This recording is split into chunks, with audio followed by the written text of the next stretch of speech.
sekarang kan Amerika dikuatkan militer oleh Palantir kan. Palantir ini adalah perusahaan bukan hanya perusahaan AI, bukannya perusahaan produksi militer perang, tapi dia sebenarnya perusahaan riset untuk gimana caranya mengendalikan orang. Dan lab terbesar mereka adalah di Gaza sekarang.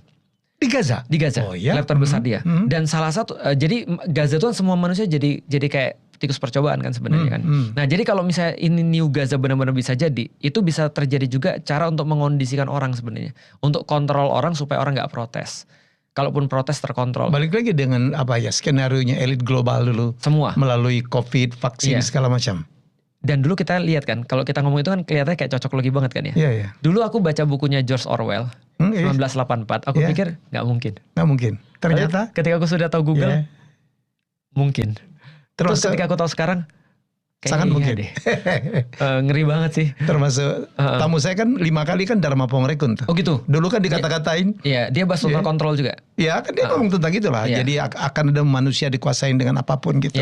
Dulu kan dikata-katain, tapi begitu Epstein file terbuka. Iya, ternyata ada benernya ya. Ternyata ada benernya. Artinya aku nggak sampai segitunya Pak Dharma sih. Cuma kalau aku lihat ya, kalau aku jadi orang jahat ya, kalau aku jadi orang jahat kayak Amerika, apa yang membuat aku nggak mau ngontrol orang? Apa yang membuat aku untuk tidak mau memanfaatkan teknologi supaya mereka itu padam perlawanannya bahkan sebelum mulai.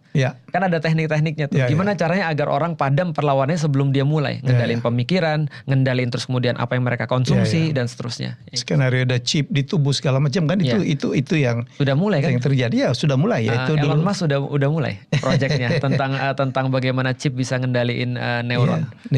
Apa namanya? Neuralink. Neuralink. Iya, Neuralink. Nah yang ini ada pertanyaan titipan. Ini kenapa ya Iran dengan negara-negara lain itu yang di Teluk itu kan sama-sama Islam. Kenapa ya? Apa perjuangan Iran itu tidak didukung oleh UAE, Qatar, dan berapa negara lain? Termasuk kenapa negara-negara Islam ya banyak sekali yang tidak mendukung Palestina. Kalau kita bahas Iran, ini ada beberapa segi. Yang pertama adalah tentu saja dari segi akidah, dari segi agama. Syiah Sunni. Artinya tetap ada perbedaan itu. Bahwasanya orang-orang yang Syiah ini berbeda secara akidah dengan orang-orang Sunni. Meskipun ada yang bilang enggak sama-sama aja kok, tapi sebenarnya orang-orang Syiah sendiri sudah nyampein bahwasanya yang di Iran banyak kan Syiah Isna Asy'ariyah, Syiah 12 imam.